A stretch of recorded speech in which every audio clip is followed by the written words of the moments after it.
골로새서 1장 16절입니다.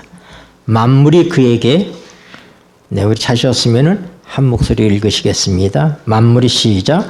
만물이 그에게 창조되되 하늘과 땅에서 보이는 것들과 보이지 않는 것들과 혹은 보좌들이나 주관들이나 정사들이나 권세들이나 만물이 다 그로 말미암고 그를 위하여 창조되었고. 아멘. 네. 굉장히 크고 또 화려하고 모든 게 잘 갖추어진 유람선이 한 척이 있습니다.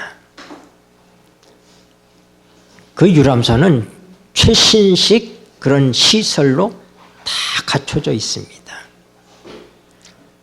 거기에 있는 승무원들도 아주 세련돼 있고 선장도 훌륭하고 또 거기는 수영장도 2개나 있고 그런 큰 유람선입니다. 대단히 젠틀하고 멋있는 사람들이 그 유람선에 타고 있습니다. 그들은 그곳에서부터 그 모든 좋은 시설들을 아주 즐겁게 누리고 또 좋은 음식을 먹고 그렇고 즐기고 있습니다. 부족한 것이 없는 그런 배입니다. 모든 게 다 갖춰져 있어요. 근데 이 배가 갖고 있는 치명적인 결함이 있습니다. 그건 뭐냐면 기항지가 없습니다. 어디를 향해서 가고 있는지가 목적지가 없는 배입니다. 여러분, 오늘 이 지구에 살고 있는 많은 사람들은 기항지가 없는 이 유람선처럼 그렇게 인생을 살아가고 있다고 하는 사실입니다. 좋은 음식을 먹고 좋은 시설에서 우리가 모든 것들을 누리고 교제하고 부족한 것이 없는 것처럼 살아가고 있지만 인생에 목적지가 없습니다. 어디로 가는지를 모르고 인생을 살고 있는 것입니다. 이것이 오늘 이 지구상에 살고 있는 인생들의 문제점인 것입니다. 그래서 우리는 역사 속에서 계속적으로 많은 사람들이 내가 왜 살고 있는 것인가 하는 것에 대한 질문을 가졌습니다. 내가 왜 사는가? 이 질문에 대해서 많은 사람들은 답을 찾으려고 노력을 했지만은 답을 얻지 못했습니다. 왜 그럴까요? 우리가 조금 전 교과 시간에 요나에 대한 공부를 했습니다. 요나가 갖고 있던 문제점이 뭐였는가? 요나는 하늘에서 뚝 떨어진 사람이 아닙니다. 그는 하나님께서 존재케 하신 존재자입니다. 하나님이 선지자로 불러주신 그런 아주 특별한 은총을 입은 사람입니다. 하나님께서 그를 부르셨고 하나님께서 사명을 주셨습니다. 그런데 요나는 자기를 부르신 하나님에 대한 믿음이 없었습니다. 그는 특별한 은총을 입고 있었음에도 불구하고 그는 자기의 생각대로 자기의 주관대로 미래를 진단해 보면서 걱정하고 염려한 것입니다. 궁극적으로 이 땅에 사는 모든 인생들이 갖고 있는 문제점과 하나님을 아는 사람들, 믿는다고 하는 사람들이 갖고 있는 문제점이 무엇인가? 세상에 있는 사람들은 자기의 존재 자체에 대해서 답이 풀리지 않은 사람들이에요. 왜 내가 태어났고 나는 어떤 인생을 살아야지 되고 내 인생은 또 어떻게 흘러갈 것이고 내 마지막은 어떻고 그 이유는 어떻게 되는 것인가 답이 없는 인생을 사는 사람들입니다. 그러나 믿는 사람들은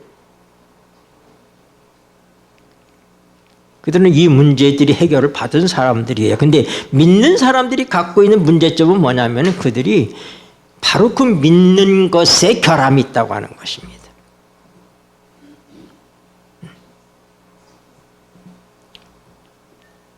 요나는 하나님을 경외하는 자요, 하나님을 믿는 자였습니다.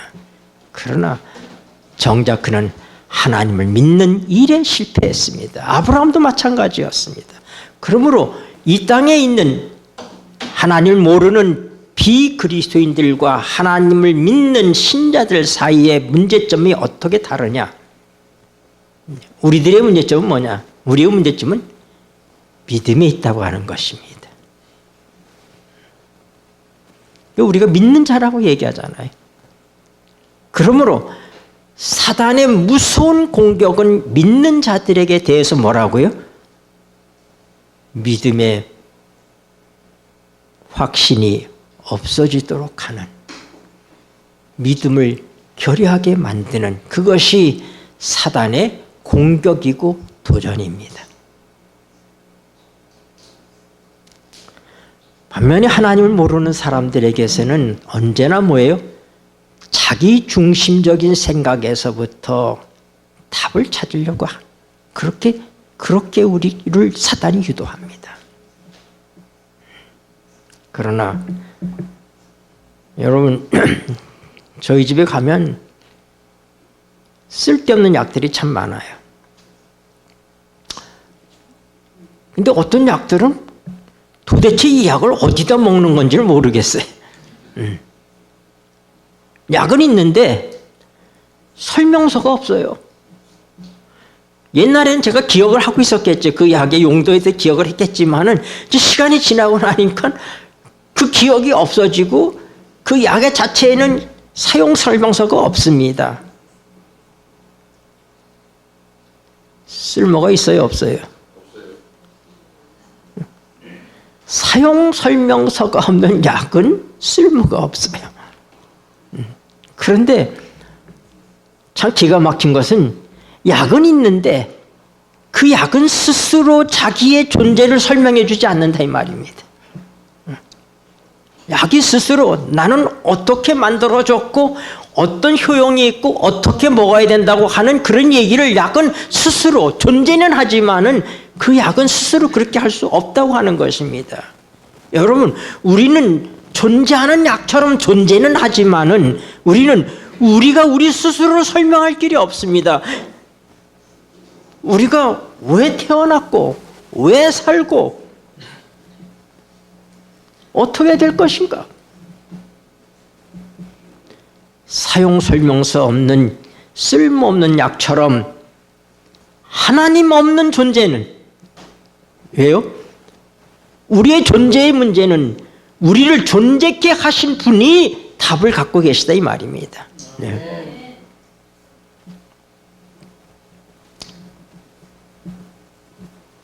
오늘 우리가 왔던 본문의 말씀은 만물이 그에게 창조됐다고 얘기해요.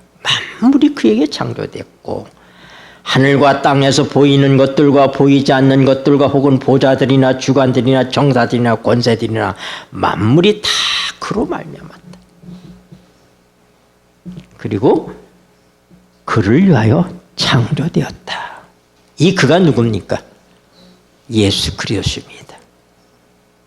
만물은 예수 그리스도께서 창조하셨어요. 하나님께서 그 모든 창조의 권한을 아들에게 주신 것입니다. 그가 창조주예요. 그러면 여러분, 우리를 창조하신 분이 하나님이시라고 그러면, 우리를 존재케 하신 분이 하나님이시면은 우리에 대한 모든 답은 누가 가지고 계신 것입니까? 하나님이 가지고 계시다는 걸 알아야지. 네. 욥기 12장 10절입니다. 생물들의 혼과 읽겠습니다. 시작. 생물들의 혼과 인생들의 영이 다 그의 손에 있느니라. 네. 동식물계를 막론하고 인간에 이르기까지 모든 것들이 다 누구 안에 있다고요? 그분의 손 안에 있다고요.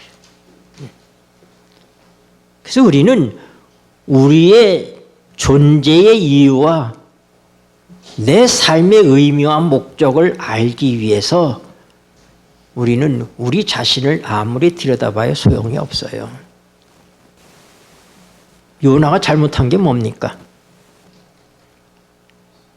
자기에게 명하신 것은 하나님께서 명하셨어요. 하나님께서 부르셨고 선교라고 하는 것은 하나님의 일인 것입니다. 요나의 일이 아니라 하나님의 일인 것입니다. 그러니까 그 책임은 누가 지신다는 거예요? 하나님이 주신다는 사실을 생각하지 않고 그는 뭐예요? 자기 중심적이 되어서 자기 입장에서부터 모든 것들을 생각한 거예요. 자기 입장에서 볼 때 아수르는 원수요. 원수를 위해서 내가 갈 필요가 있는가? 이건 요나 입장에. 그들은 포악한 사람들이에요. 그의 생각으로 볼 때는 그곳에 가면 자기는 바로 죽을 것 같아. 요나 입장에서의 이 모든 판단은 요나가 볼 때 맞는 답입니다.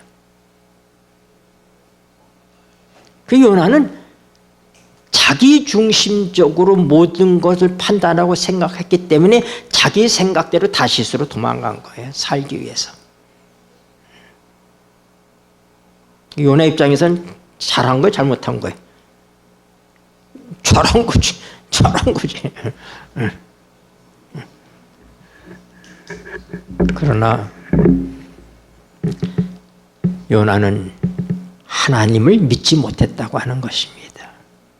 그래서 역사 속에서 믿는 자가 갖고 있는 모든 문제는 뭐냐면은 잘 믿었느냐 못 믿었느냐 이 차이예요. 다른 거 없어요. 우리는 믿는 자니까. 그럼 믿는 자는 딱 둘로 갈라지는 거예요. 뭐예요? 잘 믿었느냐 못 믿었느냐 그거예요. 다른 거 아닌 거예요. 그럼 우리 모든 영적인 싸움은 뭐예요? 잘 믿느냐 못 믿느냐의 문제인 거예요.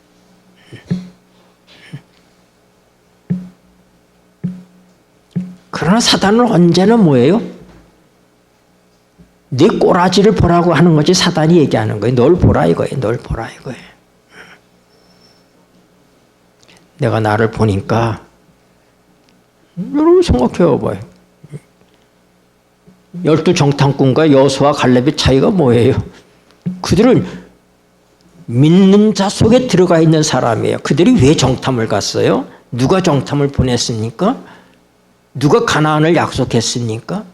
근데 뭐예요? 자기의 눈으로 자기의 입장에서부터 모든 것들을 본 거예요. 믿는 자가 믿음을 잃어버리면 소금이 그 맛을 잃으면 무슨 소용이 있느냐 이 말입니다. 믿는 자가 믿음을 잃어버리면 아무 소용이 없는 것입니다. 고린도후서 5장 7절에 보니까 뭐라고 그랬어요? 우리의 믿는 것은 보이는 거예요? 보이지 않는 거예요? 보이지 않는 거예요. 근데 사단은 뭐라고요? 보이는 것만 믿으라고 얘기하는 거예요. 보이는 것만. 하나님은 보이지 않는 것, 나를 믿으라고 얘기하는데. 근데 요나의 눈에는 뭐가 보여요? 아수르 사람들이 보이잖아요. 니네의 백성들이 보이잖아요. 그 포악한 사람들이 보이잖아요. 그 보이는 것을 보고 판단한 것입니다. 그러나 진정한 믿음 있는 사람은 보이는 것이 아니라 보이지 않는 하나님을 믿는 것입니다. 이것이 문제인 거예요. 모든 하나님이 창조한 것들은 다 하나님의 손 안에 있습니다. 하나님께서 사람을 왜 창조하셨어요? 하나님께서 나를 왜 지으셨는가? 나 사람이잖아요, 사람. 사람을 왜 지으셨는가? 이사야 43장 7절 너무나 유명한 말씀이죠. 이사야 43장 7절. 무릇 읽겠습니다. 시작. 무릇 내 이름을 일컫는 자, 내 이름으로 일컫는 자, 곧 내가 내 영광을 위하여 창조한 자를 오게 하라. 그들을 내가 지었고 만들었느니라. 네, 하나님께서 우리를 왜 지었어요? 하나님의 영광을 위해서 지으셨잖아요. 골로새서 우리가 1장 16절에서 아까 뭐 했었어요? 누굴 위해서 지었다고요? 그를 위하여, 예수 그리스도를 위하여 지으셨다고요. 그럼 우리가 믿는 자가 또 잘못 저지르는 것이 하나가 뭐냐면, 그는 하나님을 자기 뜻대로 부려먹으려고 그래. 하나님의 손에 우리가 맡기는 것이 아니라 내가 주도권을 가지고 내가 주인공이 되어서 하나님 보고 뭐라고요? 하나님 요것 좀 도와주세요, 저것 좀 도와주세요, 그러는 거예요. 그건 뭐예요? 하나님을 믿는 것이 아니에요. 하나님을 이용하는 것이지. 이것이 믿는 자가 저지르는 잘못된 행동들인 것입니다. 전에 저희 영적 아버지라고 이렇게 늘 말씀드리는 우리 권만무 목사님이, 사모님이 그 초등학교 선생님이셨습니다. 그래서 그분이 늘 얘기한 게 뭐냐면, 선생님하고 결혼하면 고달프다는 거예요. 왜냐하면은 선생님도 늘 시키는 버릇이 있어서 요래라 조래라 그런다는 거예요. 그 남편도 요래라 조래라 하는 거예요. 특히 초등학교 선생님. 우리 김영가 집사님은 초등학교 선생님 아니었잖아요. 그게 김영가 집사님 얘기하는 거 아니니까.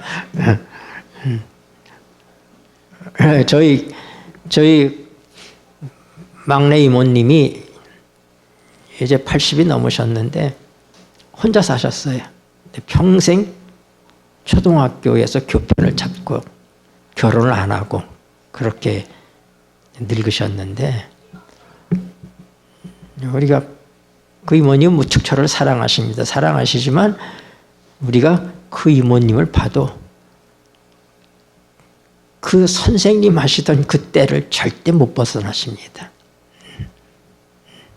뭐 조카들에 대해서 엄청 챙기셔요. 챙긴다는 말로는 여러 가지 의미가 있습니다. 네.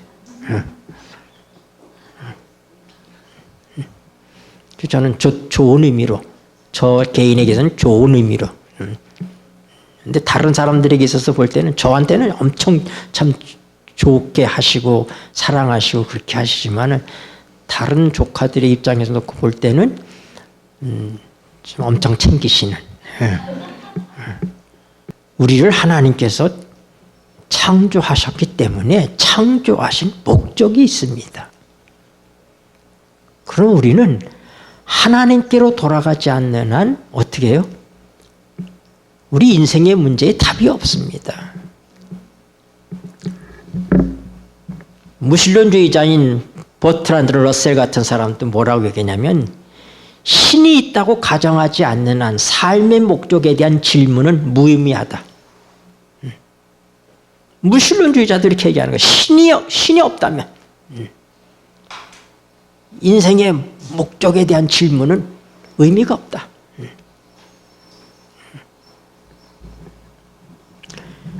여러분이 하나님이 없다면 여러분들의 문제가 해결되지 않습니다. 왜 하나님께서 나를 세상에 태어나게 하셨는지. 오늘 우리는 그 사실을 알아야지 됩니다. 로마서 8장 6절을 보십시다. 로마서 8장 6절. 육신의 생각은, 로마서 8장 6절 읽겠습니다. 시작. 육신의 생각은 사망이요 영의 생각은 생명과 평안이니라. 네. 근데 1993년도판 콜로라도 스프링스 내부 프레스에서 번역한 더 메시지라는 번역이 있어요. 더 메시지, MSG 이렇게 되게 약자로 표현합니다. 그 번역 성경은 이렇게 번역을 해서 이 말씀을, 자신에 대한 집착은 막다른 골목에 이르게 하고 하나님께 집중함은 탁 트인 광대하고 자유로운 삶으로 우리를 이끈다. 로마서 8장 6절의 말씀을 MSG 번역에는 이렇게 번역을 했다 이 말입니다. 자신에 대한 집착은 막다른 골목에 이르게 하고, 많은 사람들이 자신에 대한 집착 때문에 망하는 거예요. 하나님께 집중함은 탁 트인 광대하고 자유로운 삶으로 우리를 이끈다.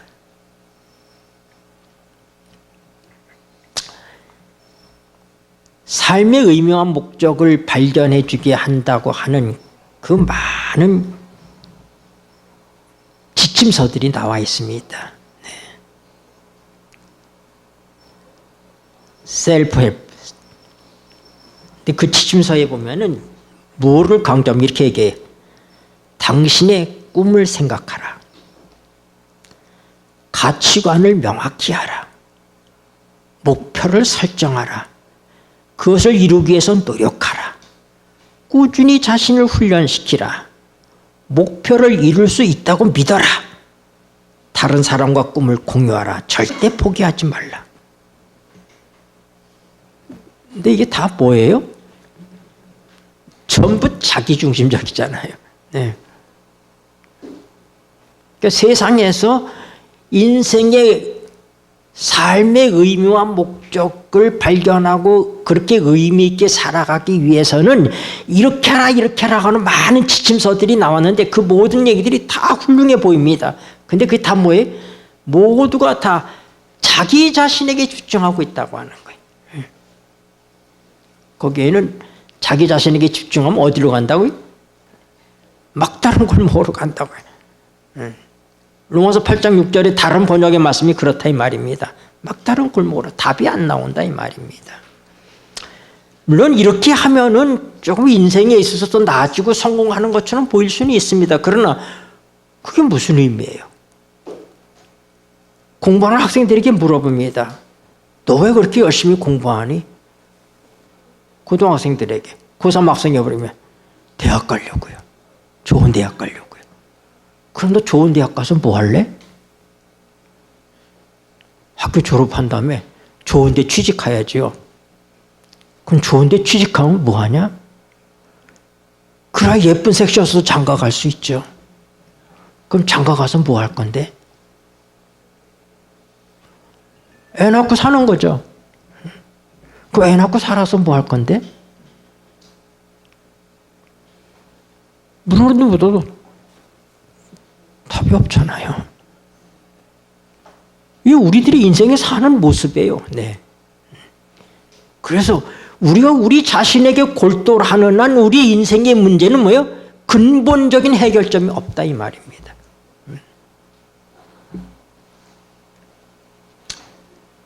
그래서 예수님께서 자기에게 집중하는 삶이 얼마나 위험한지 마태복음 16장 25절 우리 잘 아는 말씀이죠. 마태복음 16장 25절 20절 누구든지 읽겠습니다. 시작. 누구든지 제 목숨을 구원코자 하면 잃을 것이요 누구든지 나를 위하여 제 목숨을 잃으면 찾으리라. 아멘. 모든 만물이 그분이 창조하셨고 그분을 위해서 창조했다고 얘기합니다. 그렇기 때문에 누구든지 우리 스스로가 우리 목숨을 위해서 살아가면 잃어버린다 이 말입니다. 망한다 이 말이에요. 그럼 나를 위해서 모든 것을 버리면 어떻게 한다고? 살 수 있다. 그러니까 오늘 우리의 문제는 뭐냐면은 우리 자기 중심적으로 모든 걸 생각하고 살피고 그렇게 살아갈 것인지 아니면 나를 존재있게 하신 분이 계시기 때문에 그분이 괜히 우리를 존재있게 하신 분이 아니거든요. 그 유명한 아인슈타인이 뭐라고 그랬냐면은 하나님은 주사위 놀이를 하지 않는다 그러셨어요. 하나님은 그냥 심시풀해가지고 주사위 놀이 하듯이 이렇게 우리 인생을 그냥 이렇게 한번 만들어보고 이렇게 던져보고 이렇게 하시지 않는다 이 말입니다. 하나님께서는 목적이 있으셨기 때문에, 누구의 목적? 하나님의 목적이 있기 때문에 우리를 창조하셨어요. 그러니까 우리가 어떻게 해야 돼? 하나님께로 돌아갈 때 우리의 삶의 목적을 알게 되는 거예요. 그분의 목적이 있기 때문에 우리를 창조하셨기 때문에 그분에게 돌아갈 때 우리는 우리의 삶의 의미와 목적을 찾을 수 있다 이 말입니다. 여러분, 어떤 발명품을 보면 이게 어디에 쓰는 건가 하고 이렇게 우리가 물어볼 때가 있습니다. 그럼 그 누구한테 물어봐야 돼? 발명자에게 물어봐요. 이거는 어디에 쓰는 거냐고. 네. 내 스스로가 내가 발명품이에요. 내 발명품이 나는 어떤 존재인가 아무리 해봐야 소용없다 이 말입니다. 누구에게? 발명자의 의도에 의해서 만들어졌다 이 말입니다. 그게 우리는 내가 스스로 존재한 것이 아니라 그분께서 나를 창조하셨다고 얘기하잖아요. 그러니까 내 삶의 목적과 의미는 누가 알고 계시다? 그분이 알고 계시고 그분이 가지고 계시기 때문에 우리는 그분에게 가야 된다 이 말입니다. 그럴 때 우리의 삶에 의미가 있어요. 하나님을 아는 자와 모르는 자는 하늘과 땅만큼 다른 것입니다. 왜요? 하나님을 모르는 자들이 어떤 일을 했느냐면은, 이게 미국의 일리노이의 노이스턴 대학교 철학 교수인 휴 무어헤드 박사라고 하는 사람이 철학자, 학자, 작가, 이런 유명 인사들 25명에게 질문을 했습니다. 당신은 삶의 의미가 무엇이라고 생각합니까? 그리고 그 답을 모아가지고 어떻게 해서 책을 냈어요. 책을. 어떤 사람은 내가 진짜 정답을 찾았다고 그렇게 큰 소리 치는 사람도 있었지만은 많은 사람들이 답을 모르겠다. 삶의 의미가 무엇인지, 삶의 목적이 무엇인지 모르겠다는 거예요. 그리고 어떤 사람들이 뭐라 하냐면, 혹시 당신이 그걸 찾거든, 그걸 발견하거든, 나한테 좀 알려달라. 하나님을 떠나서 인간이 어떤 과학자, 어떤 철학자, 어떤 누구를 할지라도 인생의 의미와 목적에 대해서 답을 찾아낼 수 있다 없다? 없다 이 말입니다. 그러니까 석가모니가 평생토록 그가 보리수 나무 밑에서부터 수양을 하고 말입니다. 그가 아무리 자기를 살폈지만 생로병사 그거 탐보 찾고 갔잖아요. 사람이 태어나고 늙고 병들고 죽고 다 그거예요. 인생이라는 게. 태어나고 늙고 병들고 죽고. 그 석가모니가 근데 그 이유를 왜 태어나는지,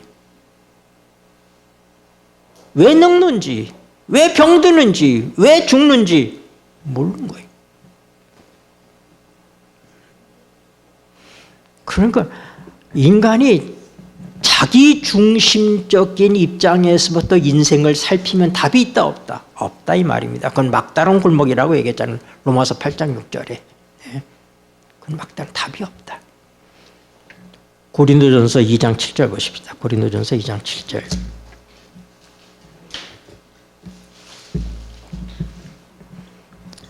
고린도전서 2장 7절. 오직 비밀한 가운데 읽겠습니다. 시작. 오직 비밀한 가운데 있는 하나님의 지혜를 말하는 것이니 곧 감추었던 것인데 하나님이 우리의 영광을 위하사 만세전에 미리 정하신 것이라. 쉬운 성경에 이 말을 읽으면 좀 더 잘 이해가 돼요. 쉬운 성경이 뭐라 하냐면, 우리가 말하는 지혜는 하나님의 비밀 가운데 있는 지혜입니다. 이것은 감춰졌던 것이며 하나님께서 우리의 영광을 위해 창조 전에 미리 정하신 지혜입니다. 여러분, 하나님께서는 창조 전에 이미 우리를 기억하시고 우리 인생을 계획하시고 계셨다고 하는 것입니다.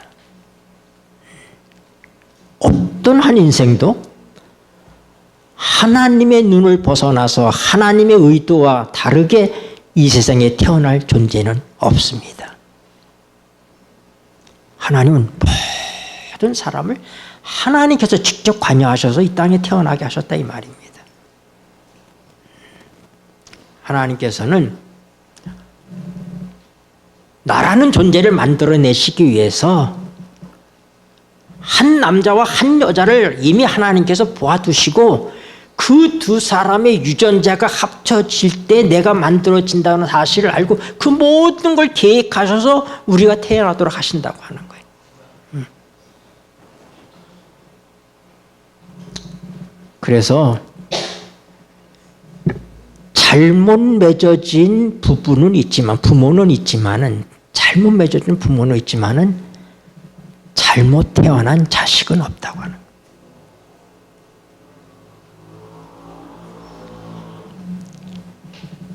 요즘 TV에 어쩌다 이렇게 보면은 전 TV에서 보는 거 아니고 유튜브에서 이렇게 보면 크게 나오더라고요. 이게 고딩 아빠 엄마. 고등학교 때 사고 쳐가지고 엄마 아빠가 된 사람들이 어떻게 인생을 힘들게 살아가고 있는지에 대한 얘기들이 나와요.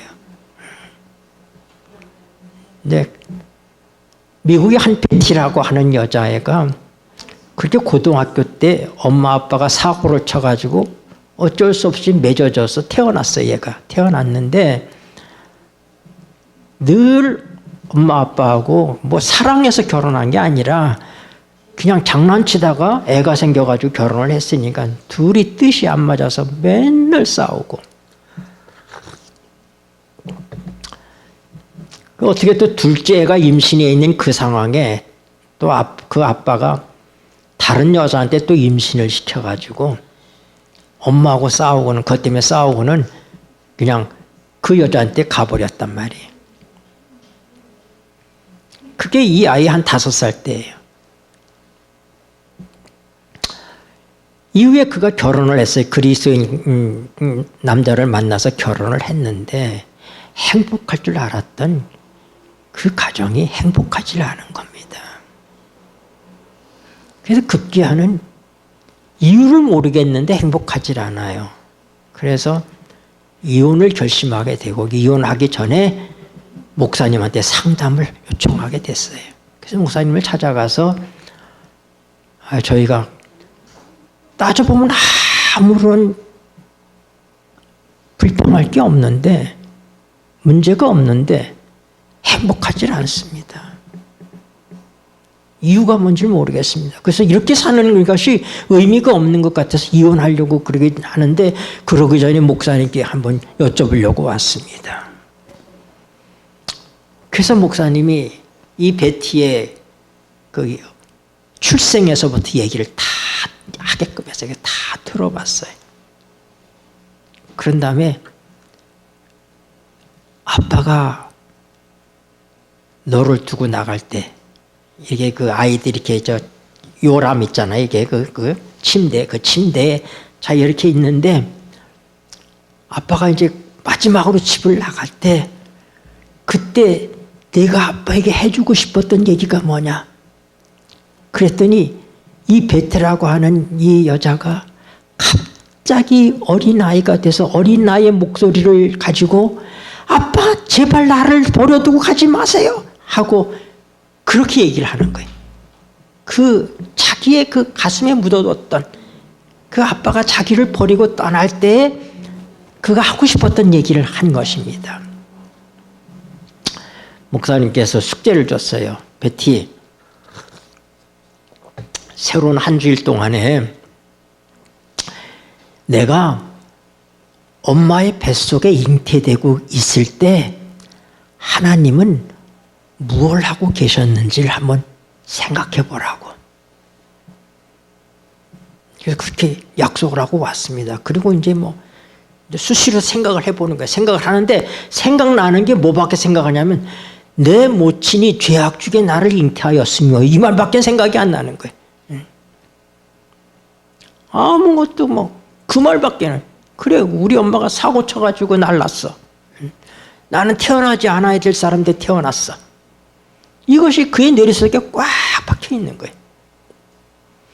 근데 기도하면서 계속 그 문제를 가지고 자기가 생각하는 동안에 일주일이 다 되던 어느 때 갑자기 그에게 머리를 내려치면서 들어오는 한 생각이, 그래, 네 엄마가 죄악 중에 너를 잉태하고 있을 때 내가 거기 있었어.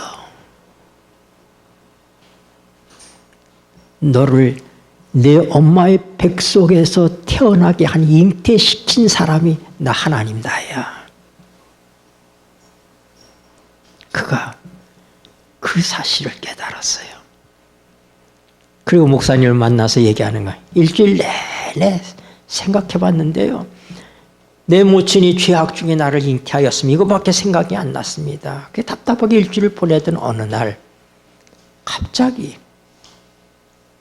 하나님께서 내게 이렇게 말씀하시는 것 같았어요.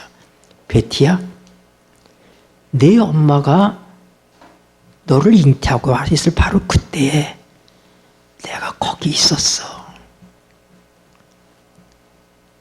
너를 잉태되도록 한 존재가 나 하나님이야. 너는 내 엄마가 죄악 중에 난 게 아니라 내가 너를 사랑해서 태어나게 한 거야. 그가 그 사실을 깨닫고, 그는 늘 불필요한 존재, 엄마 아빠가 참으로 그들이 철없는 장난을 하다가 그냥 어쩔 수 없이 태어난 존재, 그 자기 존재에서 그렇게 부정적인 생각을 가지고 있었는데, 그러나 그럴지라도 하나님이 나를 계획하셨고 하나님이 나를 생각하셨고 하나님이 내가 필요해서 하나님을 위해서 하나님께서 나를 창조하셨구나. 이 사실을 깨닫게 됐을 때 그의 인생이 바뀐 것입니다. 여러분, 하나님께서는 우리의 출생에서부터 이미 오래전 우리의 출생을 준비하시고 계셨어요. 계획하고 계셨습니다. 저는 저 자신을 모르지만 우리 어머니와 아버지가 어떻게 만나서 어떻게 했는지 얘기를 듣잖아요. 제가 이렇게 듣잖아요. 이렇게 얘기를 듣는데 그럴 때마다 제가 감사합니다. 우리 할머니 할아버지가 큰 아들을 결혼시키고 그 다음에 그 자부하고 마음이 안 들었는지 재금 냈어요. 이렇게 이제 집을 사줘가지고 나가서 살게 했어요. 6.25 전에. 그리고 이제는 둘째 아들, 우리 아버지가 둘째인데 둘째 아들하고 살고 싶어가지고 할머니 할아버지, 특별히 우리 할머니 마음에 드는 며느리를 고르기를 원하신 거예요.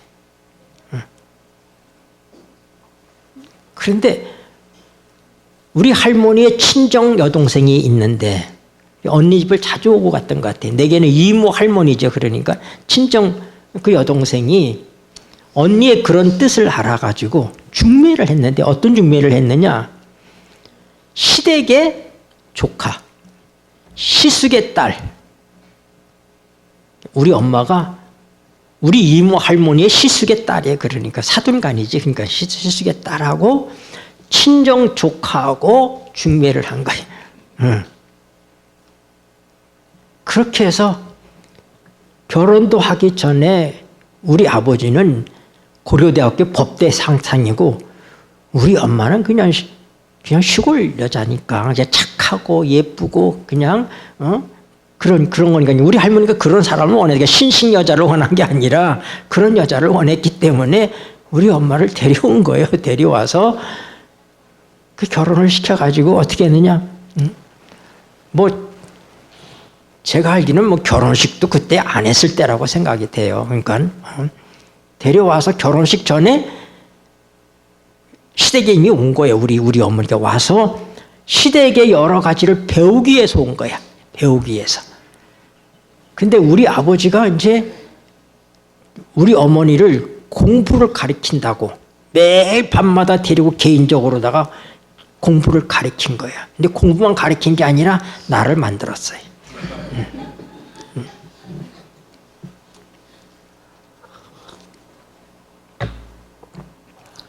그러니까 얼마나 신명막측해. 하나님은 나라고 하는 사람을 만들기 위해서 어떻게 해요? 우리 아버지라고 하는 사람과 저기 있는 우리 어머니라고 하는 홍산에 살고 있는 우리 어머니하고 우리 이모 할머니를 통해서 맺어지게 해가지고 이렇게 해서 결국 나라는 유전자가 그 남자와 그 여자를 통해서 만들 수 있는 유전자가 필요하기 때문에 하나님께서 그렇게 하셔서 나를 만들어내셨다 이 말입니다. 이게 하나님이 목적이고 하나님이 뜻이어서 그렇게 하신 거예요. 여러분, 모든 인생은 하나님의 계획하에 출생합니다. 네. 부모를 알지 못하는 사생자를 할지라도 하나님께서는 그를 기억하시고 계획하셔서 이 땅에 나게 하셨다고 하는 사실입니다. 그래서 우리는 우리의 진짜 부모가, 왜냐하면 모든 생명은 하나님께서 허락하실 때 존재하게 되기 때문에 우리의 생명은 하나님으로부터 오는 거예요. 그래서 우리의 부모는 누구예요? 우리의 진짜 부모는 누구예요? 하나님이시잖아요. 네. 그래서 하나님께서 나를 이 땅에 태어나게 하실 때는 하나님의 뜻이 있으셨다 이 말입니다. 하나님의 목적을 갖고 있는 거예요. 내 인생의 목적을 우리는 누구예요? 하나님을 통해서 알아야지 된다고 하는 거예요. 내가 내 인생의 목적과 의미를 아무리 알려고 해봐야 소용이 없다 이 말입니다. 하나님께서는 굳이 이렇게까지 하셔서 우리 아버지와 우리 어머니가 이렇게 전혀 다른 지역에 살고 있는데 한 사람은 서울에 살고 있고 한 사람은 저기 충청도에 살고 있는데 그를 부부의 연을 맺게 해가지고 이런 참 괴상한 과정을 통해서 그래서 어떻게 해요? 나라고 하는 존재를 만들어내시는 하나님의 역사. 그건 하나님께서 하신 거예요. 그래서 나는 뭐예요? 나는 우리 아버지를 보지도 못했지만 우리 아버지께 감사합니다. 왜 감사해요? 우리 아버지가 아니었으면 내가 태어나지 못했으니까. 내가 태어나지 않았으면은 내가 하나님도 몰랐을 것이고 내 인생의 의미와 목적을 내가 전혀 모르고 그리고 인생에서 방황하고 살았을 거 아니에요. 아니 존재치도 않았을 거 아닙니까? 그래서 나는 우리 아버지가 6.25 동란 때 없어지셔가지고 학교에서 찾는다는 소식 듣고는 가셨는데 지금까지도 생사를 모른다 이 말입니다. 무책임한 아버지죠. 어떻게 보면은. 그럴지라도 나는 우리 아버지에게 감사하는 것입니다. 왜요? 나를 존재케 하기 위해서 하나님께서 우리 아버지를 사용하셨다고 하는 것 때문에 감사하는 것입니다.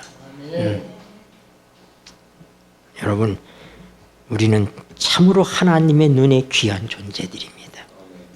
여러분들이 이 사실을 알아야지 돼요. 그래서 오늘날 과학자들이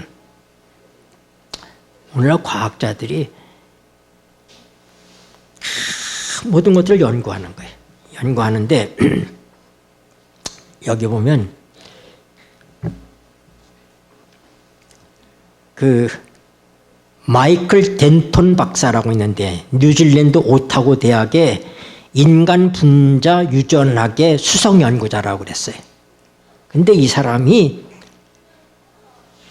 연구한 다음에 결론을 내린 게, 이 생물학자가 결론을 낸 게 뭐냐면 생물과학에서 얻을 수 있는 모든 정보는 그 핵심 사안, 즉 우주는 인류의 삶을 위한 근본 목표와 목적을 가진 전체, 곧 현실의 모든 것이 각각의 의미와 이유가 있는 전체적으로 특별히 설계된 것이라는 사실을 뒷받침한다. 말이 좀 어려워요. 이건 이제 번역한 거니까 이게 말이 어려운데, 이게 한마디로 얘기하면 자기가 이 생물학적으로, 이 과학적으로 연구해 보니까 이 우주나 이 모든 존재하는 것들이 이 전체가 어떤 계획을 가지고 우리 인간의 삶을 위해서 준비된 것들이다 이 말입니다. 여러분, 왜 저 태양이 저기에 떠 있고 달이 저기에 있고 지구가 여기 있어가지고 이 중력이라든지 이 모든 피차에 아주 정확한 위치에 있기 때문에 어떻게 해야 돼요? 바닷물이 오늘 또 밀물과 썰물이 역사하는 건 바로 뭐예요? 지구와 달의 중력 때문에 그러는 거예요. 달의 지구와 이 관계 때문에 밀물과 썰물이 있는 거예요. 누가? 하나님께서 그렇게 창조하신 거예요. 그러니까 태양을 왜 창조하셨어요? 지구에 살고 있는 나를 위해서 창조하셨다 이 말입니다. 이 광활한 우주의 그 엄청난 것들이 왜 창조되느냐? 이 지구를 위해서 창조하신 거예요. 이 태양계에 있는 것, 이 지구를 위해서 하나님께 창조하신 거예요. 이 지구에 누구? 하나님이 창조하신 하나님의 형상대로 만든 나를 위해서 그 모든 것들을 창조하셨다는 그 생각을 버릴 수가 없다. 과학자가 하는 얘기하는 거예요, 바로. 이 먼 우주가 보니까 이게 어떻게 저절로 된 것이 아니고 계획 없는 것이 아니라 뭐냐면 이 지구에 살고 있는 존재들을 위해서 하나님 어떤 존재가 전체적인 그림을 그리고 그것을 의도해 가지고 그렇게 만드신 것이다. 그렇게 얘기할 수밖에 없다. 과학적으로 연구해 보니까 쉬운 말로 제가 설명하면 이 얘기예요, 결국은. 네. 여러분, 오늘 태양이 왜 떴어요? 나를 위해서. 우리가 얼마나 귀한 존재인지를 하나님을 알 때 내 존재의 의미와 내 삶의 목적과 목적이 뭐예요? 하나님의 영광, 그를 위해서, 하나님의 영광을 위해서. 이사야 40장입니다. 이사야 40장, 이사야 46장. 이사야 46장 3절 4절. 야곱 집이여, 읽겠습니다. 시작. 야곱 집이여, 이스라엘 집에 남은 모든 자여, 나를 들을지어다. 배에서 나무로부터 내게 안겼고 태에서 나무로부터 내게 품기운 너희여, 너희가 노년에 이르기까지 내가 그리하겠고 백발이 되기까지 내가 너희를 품을 것이라. 내가 지었은즉 안을 것이요 품을 것이요 구하여 내리라. 아멘. 여러분, 요한일서 4장 8절은 하나님을 뭐라고 얘기해요? 하나님은 사랑이심이니라 하고 얘기했어요. 여러분, 하나님이 사랑이라고 하는 의미는 뭐냐면 하나님이 사랑이라는 걸 가지고 계시다. 하나님의 사랑이라고 하는 그런 품성을 갖고 계시다. 이런 얘기가 아닙니다. 하나님의 본질 자체가 사랑이다. 이런 얘기예요. 우리가 왜 존재했느냐? 하나님의 사랑이시기 때문에 우리가 존재한 거예요. 하나님 왜 우리가 필요했느냐? 하나님 외롭지 않으셨으면 왜요? 하나님은 세 분의 하나님이 계시잖아요. 완전한 하나님, 완전한 사랑 가운데 거하시는 하나님은 굳이 외로워서 우리를 만들 거 아니에요. 하나님의 사랑이시기 때문에 하나님의 갖고 있는 것 가운데 사랑이라는 걸 갖고 있는 것이 아니라 하나님의 본질이 사랑이다 이 말입니다. 하나님의 존재가 사랑이다 이 말입니다. 그러다 보니까 하나님께서 뭐예요? 우리를 창조하셨다고 하는 거예요. 왜요? 사랑하시기 위해서. 사랑하시기 위해서. 그리고 그 사랑받는, 여러분, 우리의 어린 것들, 우리의 손녀딸, 그 조그만 것들이 그게 나를 위해서 해주는 게 뭐가 있습니까? 그런데 그가 재롱피는 그 모습이 우리를 얼마나 행복하게 해줍니까? 하나님 우리 부려먹으려고 창조하신 거 아니에요? 그 아무것도 그냥 똥 싸고 오줌 싸고 귀찮기만 한 그 존재가 그 존재 자체로서 귀하고 사랑스러운 것처럼 하나님께서는 사랑이시기 때문에 우리를 창조하셨습니다. 우리 이 땅에 나게 하셨습니다. 우리는 소중한 존재라는 사실을 알고 나는 결코 우연의 산물이 아니다.